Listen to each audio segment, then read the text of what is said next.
Well, good morning, YouTube. This is Chuck, and it's Sunday, April 27th, 2025, about 11 o'clock in the morning. And as you can see, I'm out here in my recording studio / van, and got a couple little stories for you this morning. It's going to be a Bigfoot Stuff video, and these are kind of two things that just happened.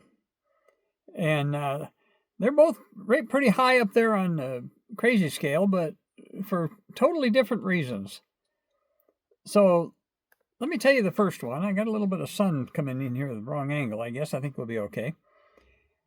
Anyway, yesterday morning, I got a text message from a guy that I've been communicating with that's over in California, actually in the San Francisco Bay Area. And he's been having some ongoing communication with a female who goes by the name of Helen. And she's apparently a middle-aged type female. And I got some glare off the screen here that I'm having trouble seeing. I don't think you can see it. But anyway, so Friday night, he was communicating back and forth with Helen. Of course, that was by mind speak.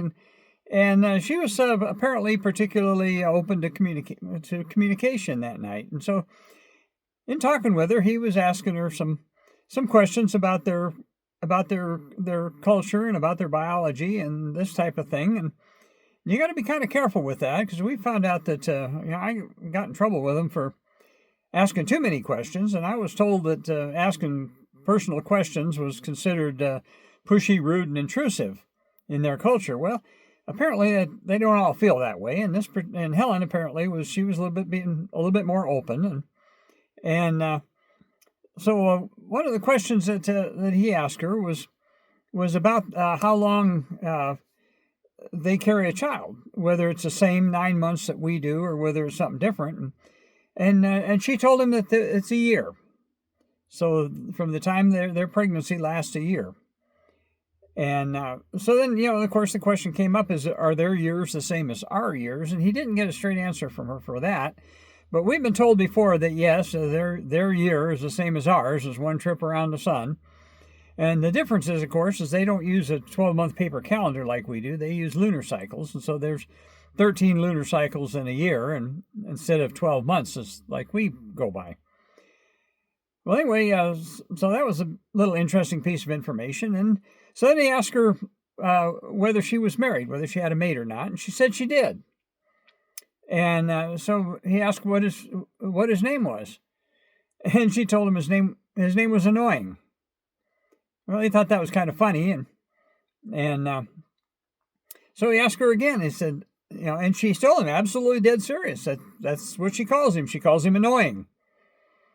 When we know that they have an absolutely brutal and wicked sense of humor sometimes, and I think that was probably part of that. And of course, that naturally is not his real name, but that apparently maybe they've been having something going on, and she's particularly irritated with him right now. And so so that's the nickname that she gave him, was Annoying. And so we all got a big laugh out of that. We thought that was pretty funny, and I think any of you guys that have been married and gals that have been married, there are times when that moniker probably fits the male. And my friend said he even got just the briefest of glimpses of a visual of the two of them standing there together, and he was bigger than she was, and he was kind of looking down at the floor with a sheepish grin on his face. So you kind of wonder who runs that household, and I think we know. So that's the first story, and I found that one particularly funny, and we got a really good chuckle out of that one. Well, the second one involves me, and this has been something actually that started some time ago. And what it involves, let me show you, it involves that document right there.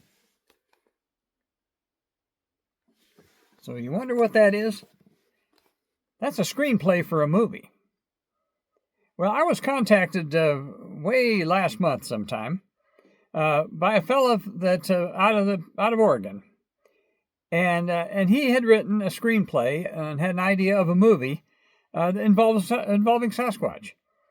And somewhere along the line, he came upon my stuff and my channel and started watching my videos, and So he reached out to me and he wanted to know if I would be willing to review the screenplay for his movie.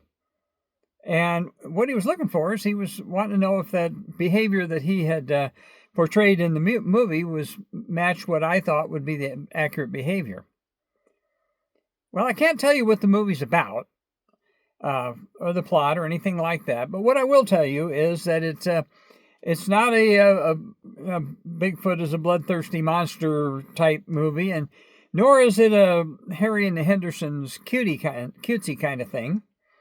It's kind of in between, and his intent was not to portray the Sasquatch in a negative light at all. So when he started telling me a little bit about this, I said, "Yeah, I'll look at that for you." I thought it'd be kind of an interesting change of pace, and this is not a multi-million-dollar studio thing. This is a guy just kind of doing it on its own, and he has quite an interesting background. He and I've talked on the phone. So anyway, he ended up sending me this thing, and I actually received it the first part of this month. And so it was a couple days before I managed to sit down and start reading it.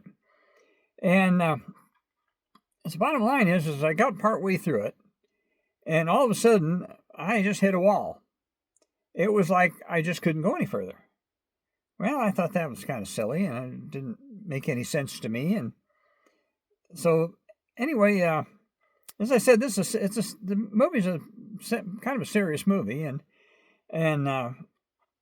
there is a little bit of violence in it, and I don't even know to what extent because I never got that far in the screenplay.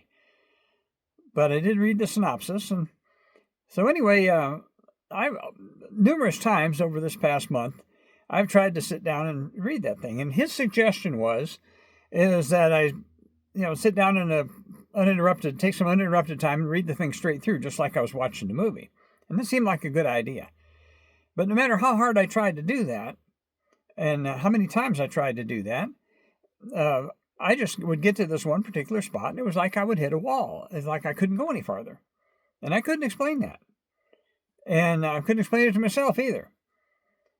Well, so it sat on the table next to my chair in my living room, and it's been sitting there for quite a while. And I tried to go pick it up, and I just couldn't get past that spot. And so it really perplexed me, and I felt kind of bad because I told this guy that I would review the thing. And well, when I finally, a couple nights ago, I woke up in the middle of the night and had to go relieve myself like all of us old guys do. And I was laying there awake about 3 o'clock in the morning. I got thinking about that. And I could come up with absolutely no reason why I would come up with this mental block. It's like I couldn't even read it. And all of a sudden I got very clear mind speak. 5 words. It was, we would never do that. And it was a male voice, like a mature male voice. I tried to reach out and say, hey, who is this? What's the deal? And try to get more information on it. Wouldn't get anything on it.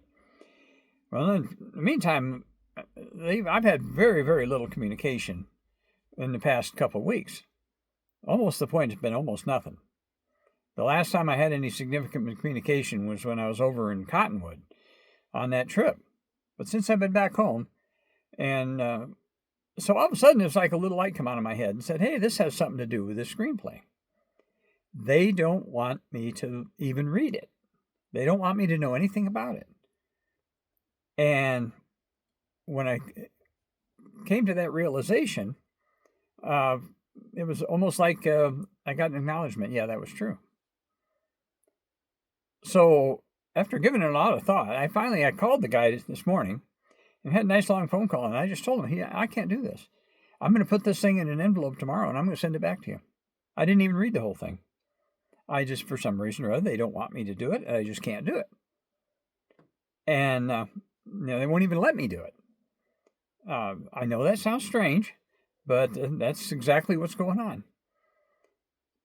So he was very understanding about it, and he's a pretty savvy guy, and he knows kind of what's going on. And, and he told me, once again, he says, I didn't try to portray the Sasquatch people in any kind of a negative light, and that, everything was supposed to be positive, and he tried to tell me a little bit more about it, and I said, no, it's probably better I don't know.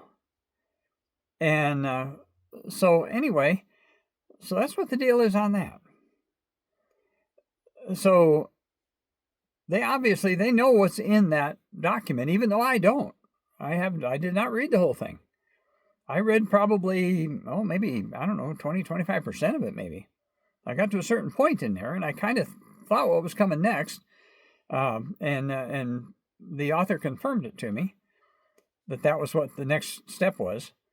But just a really, really odd thing.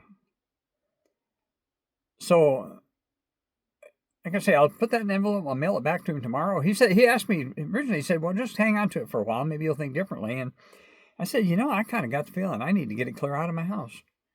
And so I'm going to put it in an envelope and send it back to you. And he said, okay, whatever you want to do. It was an interesting thing for him. It was an interesting thing for me. And hope you find it interesting as well. It's just a odd little thing. Like I say, both of these stories will give you a little glimpse into their culture. And also, they're way on both ends of the scale.